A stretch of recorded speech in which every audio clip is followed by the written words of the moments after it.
Well, welcome to the Fruitland Park Library. Chef Warren, we're doing this for the Fruitland Park Library's Community Spotlight. I thought it would be nice to ask you a few questions so our viewers on YouTube could know a little bit about you. Okay, is it okay if I plead the fifth on some of them? All right, that's fine with me. All I right. don't care. So, okay, I read you studied at the Southeastern Institute of Culinary Art. Okay, and how long have you been a chef? Well, I've been cooking pretty much the last 35 years, but I've been doing this professionally full-time, the cookbooks and the cooking shows, probably since 2010. Okay. So about 12 years. Okay. And then what got you interested in cooking? I mean, was it your mother, grandmother, or just something you loved? No, I came into cooking through probably one of the worst Valentine's Day gifts ever. Back when my kids were little, you know, I was at work. I wasn't doing this at the time. I was doing nonprofit work, and they were making Valentine's Day cards and all. They were all preschool. And one of my girls called me at work and said, you know, Dad, you know, we just finished the Valentine's Day cards. We're really excited about tonight. Mom made a nice cake. What did you get?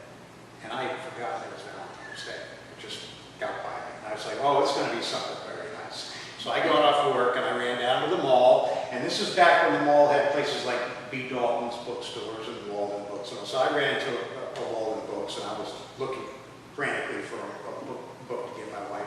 And I saw this book called The Frugal Gourmet. And I said, well, that looks interesting. So I brought it up to the counter. I even had a rabbit for me, so I didn't have to worry about that. And got home and we went ahead and made dinner. Had the kids sit down, they gave me their cards, we put the kids to bed, and then, you know, my wife and I poured a glass of wine with some candles, and, you know, she gave me my Valentine's Day gift in a little box, and I opened it up, and it was she gave it to a spa, a day spa. She said, I know you work so hard, so we'll get you a massage, you relax in the pool, it's your day just to go and relax. I knew it was a cheat, I knew the spa I was going to. And I just kind of went, and I gave her my gift.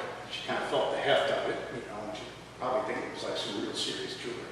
She opened it up and she looked at the book and she said, she just kept looking down, looking at me, and she goes, a cookbook? You got me a cookbook for Valentine's Day? As if I don't have enough work to do around here, you're gonna make me do more work by cooking gourmet meals out of a cookbook? And I thought quickly, I said, no. The cookbook's not for you. The cookbook's for me. She said, well, what do you mean by that? I said, well, what I'm going to do every Friday night, we're going to have a date night, put the kids to bed early, and I'll go ahead and cook you a gourmet meal out of this cookbook. And she was like, oh, that is so beautiful. She started crying, and, you know, we had great sex that night. I was like, man, if I had known it was going to be this good, I would have bought a cookbook years ago. Okay. So I started cooking every Friday night, just doing my work, and I found I enjoyed it.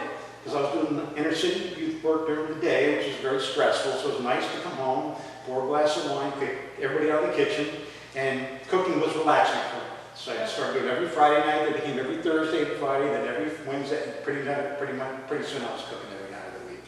That's why I got into cooking and fell in love with it. Well, that's not the answer I expected. I expected grandma in her kitchen or mom following her around, but you know what? That's so great. That's so great.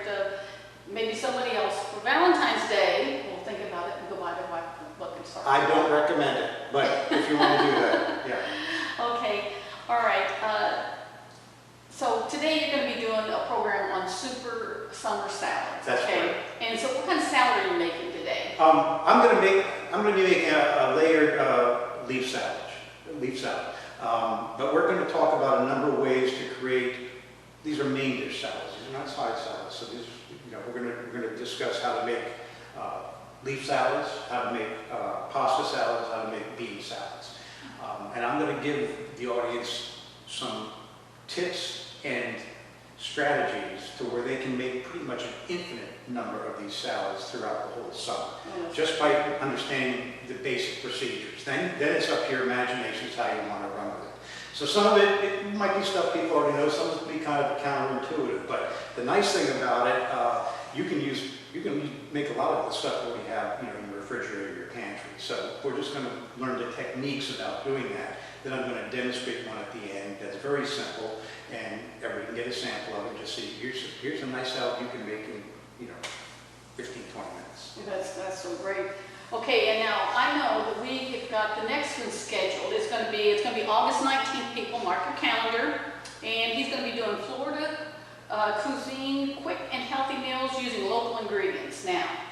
So what do we expect out of that seminar? What are you going to do with that one? Well, we're going to talk about, there's actually 3 cuisines that influence Floridian cuisine. There's not just one cuisine. Like when you think of Spanish cuisine, you've got a certain thing in mind. Greek cuisine, this Italian, Southern Italian, spaghetti, meatballs, that's what kind of, but Florida really doesn't have a single cuisine. It's three influences: the Caribbean, the Native Americans here, and country folk that came down from the south. And that's kind of what creates Florida cuisine. So we're going to learn how each one of those influences our food today, and then how to use fresh fruits and vegetables, seafood and poultry to make healthy, quick meals, using Florida products. I'm going to have to sit in on that one myself, guys.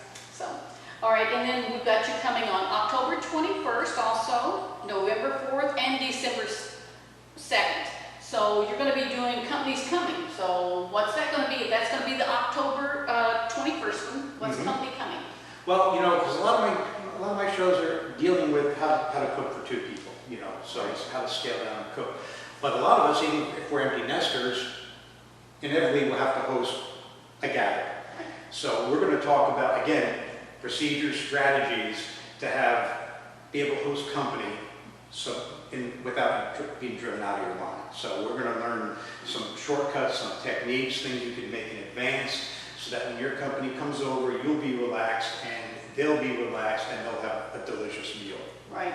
And then I know December 4th, Thankful Thanksgiving, you did that one for us back, I believe it was in 2019. And December 2nd, he's going to be doing Stressless Holiday Entertaining. These are wonderful. These are just getting them ready for around the holidays, correct? Absolutely, yeah. For the Thanksgiving one, we're going to talk about whether you're cooking just for 2 or 4 people, or you're feeding all, the kids are coming in, how to be able to do that. Similar concept to Companies Coming, but this is Thanksgiving specific. So we're going to talk about ways to cheat for Thanksgiving, but in a way that no one knows you're cheating. So it's going to be a stunning meal. So we're going to talk about that. And Stressless Holiday Entertaining.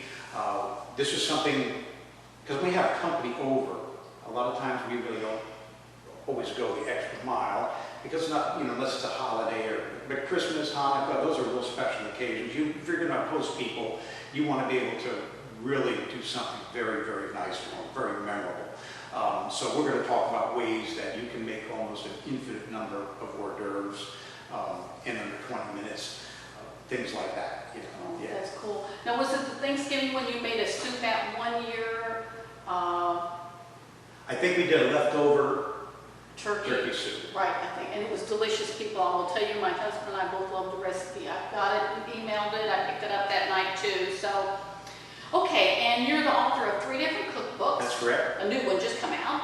You've got Table for 2, Cookbook for Couple, A Table for 2, Back and Set for Seconds, and Cooking Outside the Lines. So, what inspired you to write cookbooks?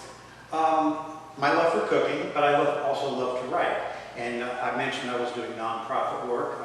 By 2008, I was a senior partner for a consulting fundraising company. We were raising big campaign money to build theaters and zoos and things like that. Then 2008 hit, the economy dropped, and we had maybe 5 or 6 projects online ready to go, and all those nonprofits postponed it because no one was getting money, at least that kind of money at the time. So I had a lot of time on my hands, so I decided to write a novel. So I wrote a beach book and chopped it around with some agents. What's the name of that, in case anyone's looking for it? Dive and Fly is what it's called. And chopped it around and got some interest from some New York agents. In fact, the agent that represented it, Princess Diary, she really liked it.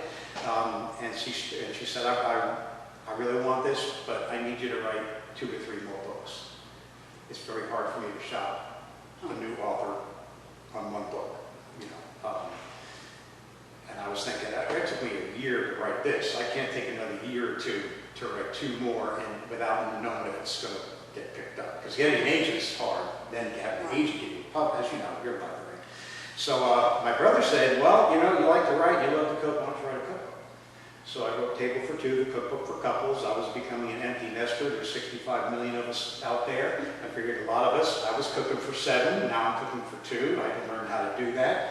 So I wrote that, shopped it around to a regional press, which picked it up. I went with them because they were very generous on the back end. I didn't get much of a, Advance. Mm-hmm. They also gave me a lot of freedom with my book cover, things like that, which you normally don't get with a publisher. Right. And plus I get to buy them cheap and sell them at my shows, which is really how I make part of my income. That's what I did. So I wrote the cookbook, and it became one of the top 100 cookbooks in America. So That's amazing. And the cookbooks are going to be available anytime you're here at one of our shows. Right. We'll have them available for purchase. And if somebody can't come out to our shows, tell them what your website is so they can go on there and purchase some of your cookbooks. okay, it's www.chefwarrencaterson.com. And I'll type it up for everybody. So. And I've got another cookbook coming out this fall. I'm going to tell your listeners.